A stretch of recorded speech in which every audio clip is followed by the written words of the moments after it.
Halo, selamat datang di YouTube channel Tantre Membaca. Semoga selalu dalam keadaan yang sehat dan bahagia. Dalam kesempatan ini, Tantre Membaca akan melanjutkan cerita dari Babat Nusa Penida. Ketika kalian mengklik video ini, berarti kalian siap untuk menerima pengetahuan dan wawasan baru. Untuk mendapatkan runtutan ceritanya, silahkan tonton video ini hingga selesai.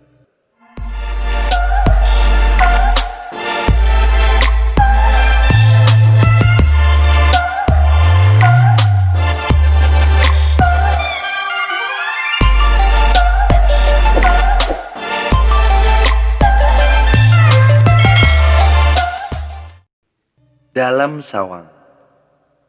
Melihat yang demikian, ide dalam sawang putra dari Dewi Rohini yang lahir pada tahun Saka 160 sebagai raja di Nusa Gede menjadi sangat marah sekali dan mengutuk atau memastu semua anak buah Irenggan yang berjumlah 1.500 itu karena tidak mengikuti Irenggan menetap di Pulau Nusa Cenik. Maka mulailah dalam sawang bersemedi pengawasannya ke Dewi Durga. Maka seketika itu, anak buah Irenggan tersebut menjadi wong samar dan berwujud menyeramkan. Sedangkan serpihan kayu dari perahu tersebut ikut dipastu menjadi kayu yang keramat, yang bernama kayu perahu. Maka seketika itu serpihan kayu itu tumbuh menjadi besar di daerah Bodong. Dari pastu dalam sawang tersebut isinya sebagai berikut. Barang siapa yang ingin menyungsung Durga Dewi pengawasannya ke dalam Nusa sepatutnya menggunakan kayu perahu sebagai perlingga saru mecaling, karena kayu perahu berasal dari pengedrana ide betara siwa atau dukuh jumpungan, maka Sidi Sakti Parkasalah dia.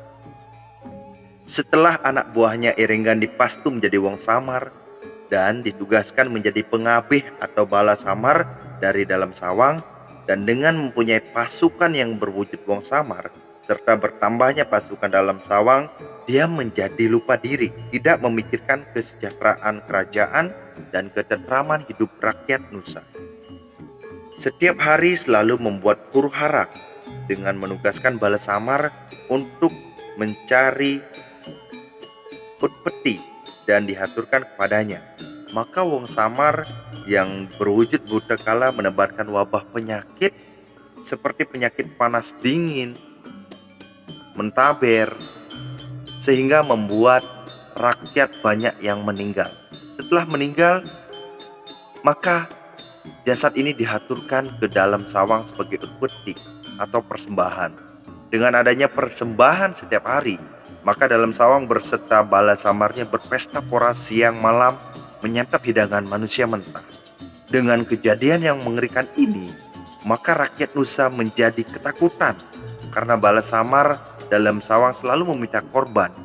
Mendengar yang demikian, maka Ide Hyang Tohlangkir yang berstana di Gunung Agung sebagai Raja Bali menjadi prihatin terhadap Nusa yang selalu mengalami ketakutan dan menjadi korban dari kebiadaban dalam sawang dan seluruh bala samarnya. Kemudian Ide Hyang Tohlangkir mengambil rumput atau dukuh yang disebut Padang Kasna. Maka mulailah Ide Hyang Tohlangkir bersemedi, melakukan yoga, dan dari kekuatan Atnyana dan japa mantra yang diucapkan, maka berubahlah Padang Kasna tersebut menjadi seorang anak laki-laki yang sangat rupawan dan bersifat kesatria yang diberi nama Dalam Dukut. Setelah dewasa, Dalam Dukut diperintahkan ke Nusa untuk membebaskan rakyat Nusa dari kesengsaraan. Ini berarti harus mengadu kesatria dengan Dalam Sawang yang berkuasa di Nusa. Maka mulailah Dalam Dukut mengemban tugas mulia. Dengan berbekal keris ratna kencana Dalam Dukut, ia pergi ke Nusa. Dari Bali, Dalam Dukut menyeberang ke Nusa dengan menggunakan selembar daun yang disebut daun tahap dan berlabuh di pesisir Bias Muntik pada tahun Saka 260. Dengan datangnya kesatria dari Bali, maka rakyat Nusa mempunyai harapan hidup dan kedatangan Dalam Dukut disambut bahagia. Dari Bias Muntik, Dalam Dukut dibawa singgah di desa Bodong.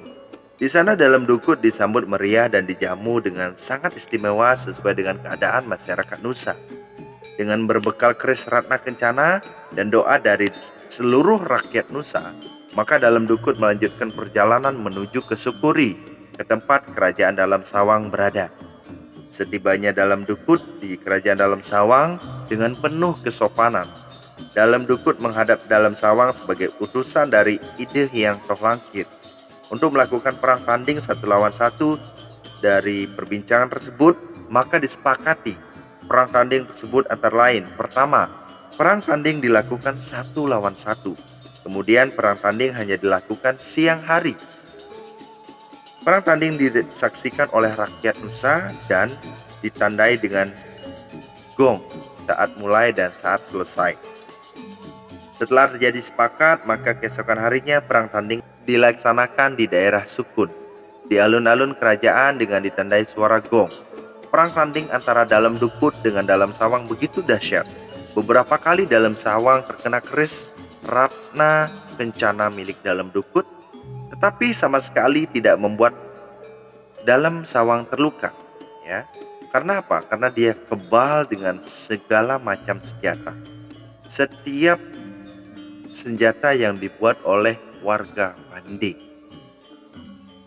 Tetapi ketika Dalam Sawang ditusuk, Dalam Sawang hanya tertawa.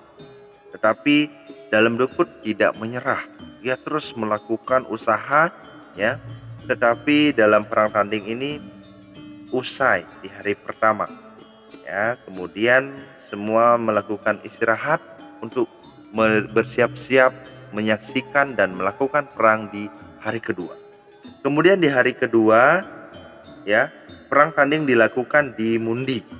Maka mulailah perang dengan menggunakan kereta kebesaran kerajaannya. Tidak kalah juga semangat dari rakyat Nusa, ya, semua datang hadir untuk memberikan semangat kepada Dalam Dukut. Perang dimulai, kemudian Dalam Dukut tidak bisa melukai Dalam Sawang, dan sampai sore perang dihentikan. Dalam Dukut dan Dalam Sawang kembali ke istana. Kemudian diceritakan juga Ide Hyang Tohlangkir menyaksikan kejadian yang seperti demikian. Dalam Dukut tidak bisa mengalahkan Dalam Sawang, maka diutuslah istri dari Dalam Dukut ke Nusa dengan membawa keris Pencok Sahang yang berasal dari paruh manuk dewata. Pemberian dari Ide Hyang Tohlangkir setibanya di Nusa, istri Dalam Dukut langsung menuju istana menyerahkan keris Pencok Sahang tersebut kepada Dalam Dukut. Dari perbincangan antara Dalam Dukut dengan istrinya, diperoleh kesimpulan untuk hari ketiga tidak melakukan perang tanding, dan Dalam Dukut pun menghadap Dalam Sawang menyampaikan permintaannya, dan disetujui oleh Dalam Sawang untuk tidak berperang di hari ketiga. Setelah disetujui permintaannya oleh Dalam Sawang, maka Dalam Dukut dengan istrinya berangkat menuju ke puncak Mundi bersemedi memohon restu dari Dukuh Jumpungan.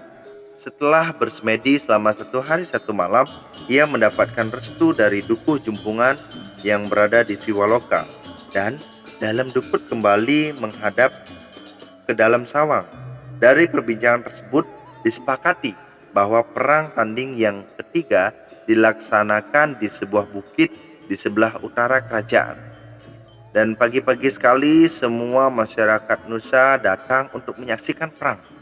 Semua rakyat Nusa memberikan semangat kepada Dalam Dukut.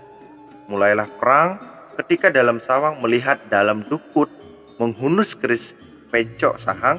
Dalam Sawang menjadi terperangah, terkejut setengah mati. Matanya mendelik melototi keris Pencok Sahang yang dipegang oleh Dalam Dukut, dan kakinya gemetar karena dia sudah tahu bahwa keris Pencok Sahang itulah yang akan mencabut nyawanya. Karena keris itu berasal dari paruh manuk dewata, maka dengan serta-merta Dalam Sawang meminta maaf dan menyerah kalah dan meletakkan senjatanya. Setelah Dalam Sawang menyerah kalah, maka seketika itu bumi Nusa menjadi hiruk pikuk, gegap gembita dengan sorak gembira penuh kemenangan. Semua rakyat Nusa merayakan kemenangan ini dan menyembunyikan bunyi-bunyian gong di tempat itu, yang sekarang dikenal dengan Batu Megong. Di saat dalam Dukut merayakan kemenangannya bersama rakyat Nusa, kembali timbul niat jahat dalam Sawang untuk menyengsarakan rakyat Nusa. Dengan serta-merta dalam Sawang menuju Puncak Mundi. Setibanya di sana dalam Sawang bersemedi sambil menghentakkan kakinya 3 kali. Ia memastu sumber air yang ada di Puncak Mundi agar semua mengalir dan jatuh ke laut. Tidak hanya itu saja, dia juga memastu pertama, Jinang menjadi batu, Jinang berada di barat laut Pulau Nusa Penida. Lumbung menjadi batu, Lumbung berada di barat daya Pulau Nusa Penida. Kesidian Kemandian menjadi batu, kita berada di selatan Pulau Nusa Penida. Tempat air atau gentong menjadi batu, Atuh berada di timur Pulau Nusa Penida. Pada saat dalam Sawang mengutuk semua upon-upon bumi Nusa Penida, seketika itu langit menjadi mendung, petir, kilat saling sambar, angin ribut, serta bumi menjadi bergoncang. Merasakan kejadian yang demikian, rakyat Nusa menjadi panik dan banyak yang mati karena kejadian tersebut. Melihat yang demikian, dalam Dukut menjadi marah sekali dan mengusir dalam Sawang istri ibunya Dewi Rohini dan 2 orang anak perempuan dari dalam Sawang. Maka mulai saat itu dalam Sawang beserta keluarganya meninggalkan Pulau Nusa Penida menuju ke Bali, yaitu Padang Bayi. Sekarang berdiri Pura Penataran Agung. Diceritakan pula, ketika dalam Sawang mengutuk sumber air yang ada di peseraman puncak Gunung Mundi, dengan menghentakkan kakinya sebanyak 3 kali, ada air yang muncrat dan jatuh di dahan pohon yang berada di puncak Gunung Mundi. Dan aliran air tersebut jatuh di bongkol atau di pangkal, di batang paling bawah pohon bubu yang berada di Pulau Nusa Cenik. Air itu adalah air Astagangga. Setelah dalam Sawang memastu sumber air Jinang, Lumbung, Kesidian, Kemandian, tempat air gentong, dia juga memastu semua upon-upon bumi Nusa termasuk juga harta dan pusaka kerajaan disimpan di Bias Muntik. Sesuai dengan Bisama Duku Jumpungan, maka Bias Muntik dijaga oleh Sang Ayu Mas Rajek Bumi, istri dari Gede Mecaling, dengan bala samarnya. Setelah semua yang ada di bumi Nusa Penida dipastu oleh dalam Sawang, sehingga akibat dari pastu tersebut rakyat Nusa banyak yang mati. Bumi Nusa porak-poranda dan kering kerontang atau tandus. Melihat yang demikian, maka dalam Dukut yang sempat dinobatkan sebagai raja setelah berhasil mengalahkan dalam Sawang menjadi sedih dan prihatin. Dia melakukan tapa brata yoga semedi di kerajaan Nusa agar terhindar dari malapetaka dan bencana yang akan timbul oleh bala samarnya dalam Sawang. Dan Ide Betara Siwa berkenan menerima permohonan dalam Dukut dan segera mengutus Dukuh Jumpungan untuk turun ke bumi untuk memberikan petunjuk ke dalam Sawang, ke dalam Dukut. Untuk memberikan petunjuk ke dalam Dukut. Apa yang seharusnya dilakukan oleh dalam Dukut? Isi dari petunjuk tersebut, pertama, bahwa kejadian ini adalah sudah merupakan takdir yang tidak bisa diubah lagi. Kedua, memerintahkan dalam Dukut untuk melakukan yoga semedi, memohon kepada para dewa demi keselamatan dan ketentraman bumi Nusa. Ketiga, apabila sudah selesai atau punah dari kekuatan pastu dalam Sawang, maka bagi rakyat yang ada di bumi Nusa berkewajiban melakukan niatnya, meguru piduka, menyupat pastu, mendak nuntun semua yang dipastu dan diistanakan di puncak Gunung Mundi. Melakukan niatnya apabila datang bulan atau sasih ke-6 agar terhindar dari gangguan bala samar dan bebutan yang ada di Nusa dengan cara memakai benang tridatu sebagai simbol siwa, menorek pamor tampak darah di ulu hati, nanglok merana di tepi laut. Kelima, memerintahkan perati sentananya untuk menjaga barang pusaka yang dipastu ditanam di Bias Muntik dan Gilimaya, serta menjaga Pulau Nusa Cenik agar terjaga kesucian dan kekeramatan pulau dan barang pusaka yang disimpan di Gua Betel. Keenam, apabila semua ini dilaksanakan, maka ketentraman, kedamaian, kemakmuran di bumi Nusa akan terlaksana. Dan apabila semua ini tidak dilaksanakan atau dilanggar, maka bencana akan terjadi. Dan setelah dalam dukut mendapatkan petunjuk dari dukuh jumpungan yang berupa pisame, maka mulai saat itu dalam dukut pikirannya menjadi tenang dan melakukan semua petunjuk dukuh jumpungan dengan penuh kepatutan dan kepercayaan. Dan setelah dalam dukut mendapatkan petunjuk dari dukuh jumpungan yang berupa bisame-bisame, maka mulai saat itu dalam dukut pikirannya menjadi tenang dan dengan penuh kepatuhan percayaan dari dalam dukut melakukan semua petunjuk dari dukuh jumpungan. Pada tahun Saka 260 dalam dukut moksa, dan sekarang berdiri sebuah pura yang bernama Pura Pusering dalam dukut sebagai stana dalam dukut. Demikian dulu cerita dari Babat Nusa Penida ini. Terima kasih telah menyaksikan video ini sampai selesai. Semoga bermanfaat. YouTube channel Tantra Membaca akan membuat lanjutan ceritanya. Om Santi Santi Santi Om.